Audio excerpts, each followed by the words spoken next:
Hey, this is Jatin from Kitchenkilogram. Today we'll be making a very simple recipe, chili garlic roast chicken. As the name suggests, the dominant flavor in this recipe will be of garlic and chili. We'll be making this with and without oven and also test which one is better. Prep time for this recipe is approx 10 to 15 minutes and the marination time can vary from 1 hour to 8 hours. To begin with, I have taken 3 leg pieces and I have not removed the fat as I like a little bit of fat on the sides. For first, we will dry it with a kitchen towel and put sharp cuts on these leg pieces. Season it with salt and lemon and leave it for its first marination for approx 30 minutes.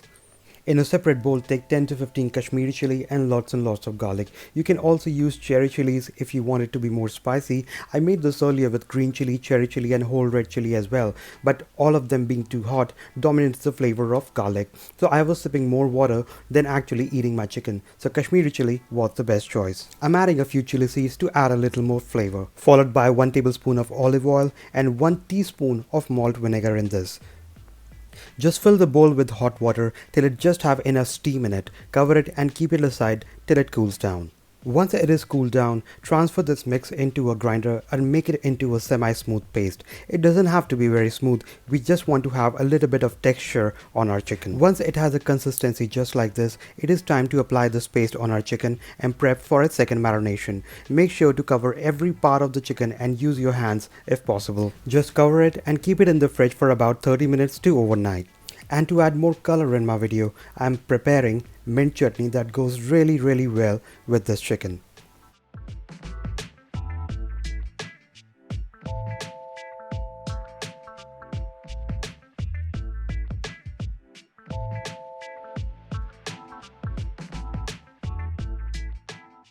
I'm using my cast iron pan to try cooking this chicken on flame as well as in my oven and see which one is better. I'll also be using just one piece and fry it both sides for about 15 minutes. Keep the flame high for the first 1 to 2 minutes and flip it and repeat the same for another 1 to 2 minutes. Once the skin is seared properly, it is time to cover the pan on a low flame for 10 minutes each side. The best thing about this recipe is that it gives a very rustic texture to the chicken and we can almost alter the ingredient the way we want to.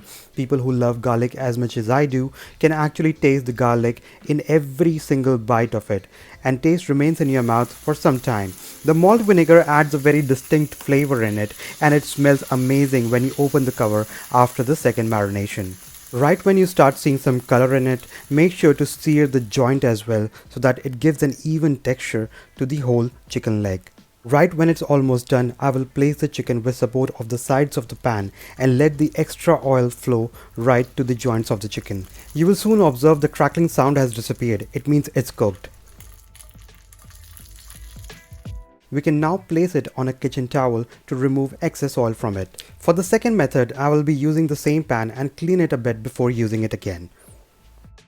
I will simply put the other 2 pieces on high flame, sear both sides for about 1 to 2 minutes and place it in the oven at 200 degrees Celsius for about 10 to 12 minutes each side.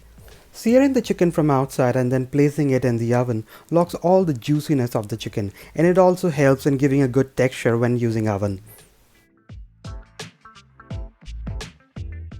After 10 minutes, I'll take out just to flip its sides and put it back in there for another 10 minutes at 200 degrees. It's definitely much more convenient than cooking it on flame, but what really matters is the taste. We're about to see that in the next 10 minutes. Once it is out of the oven, I will let it sit for another 5 to 7 minutes before serving it. I'll quickly prepare the plate to place our chili garlic chicken. So this one is from the oven, straight out of it, and the second one, this one is the one which we cooked on gas flame. So I'll quickly test which one of these is better, which one is more juicier, and which has a good texture. I'll quickly add some lemon. In one of the previous dishes, I also added some chaat masala, but it was actually dominating the flavor of every other ingredient. So I thought, what's the use of chaat masala? If you just want to make it like a tandoori chicken, you can simply make a tandoori chicken.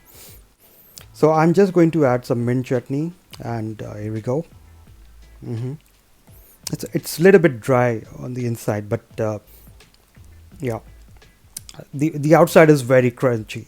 It's very, very crunchy. Yeah, let me try the other one. So this one is super soft, I would say. It's very soft. I mean, mm, mm, the flesh just came out, just like that. And it's very, very juicy. There is a huge difference in the two of them. hmm I'll also have some onions. Perfect. This one is way better than the one we cooked on gas flame. So thumbs up for the oven chicken, chili garlic oven chicken. Try it for yourself. Guys, thank you so much for watching my channel Kitchen Kilogram. I'll be back next week with my new recipe. Please do like and subscribe my channel for more videos.